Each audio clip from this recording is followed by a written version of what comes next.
This is Audiobook Caboodle YouTube channel. Click on the subscribe button and listen unlimited audiobooks anytime, anywhere. Section 11 of The Art of Conversation, 12 Golden Rules by Josephine Turck Baker. Golden Rule number 11. Indulge occasionally in a relevant quotation, but do not garble it. I've just been reading a very interesting article entitled Learning by Heart, and I've become impressed with the idea that one should occasionally commit to memory inspiring passages in verse and prose.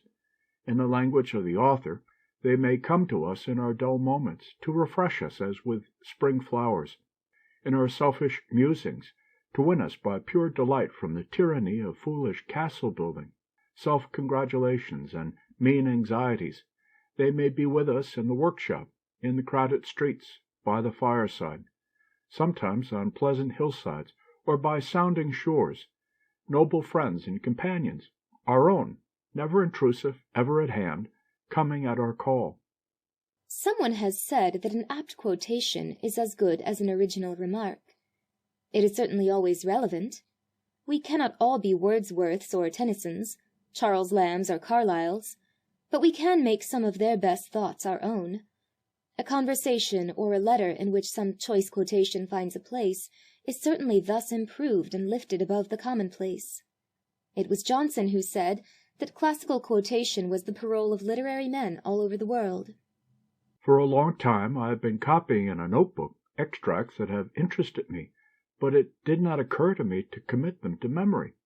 Hereafter I shall do so, for I am sure that it will add to my resources, both in conversation and in letter writing. Some of the most delightful letters that I have ever received have been those in which there have been quotations, so relevant, so charming that for the time being they seem to have been written for me alone. I have always hesitated to interpolate my conversation or letters with quotations, for fear that I might seem to be airing my familiarity with classical literature.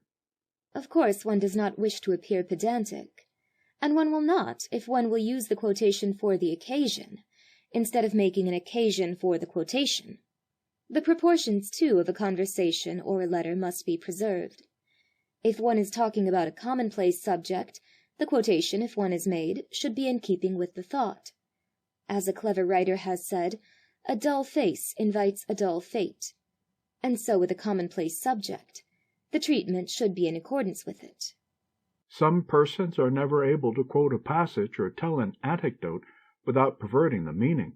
In fact, I have long been interested in noticing how inexact the majority of people are in making statements of all kinds. I can recall several friends who are unreliable in what they say.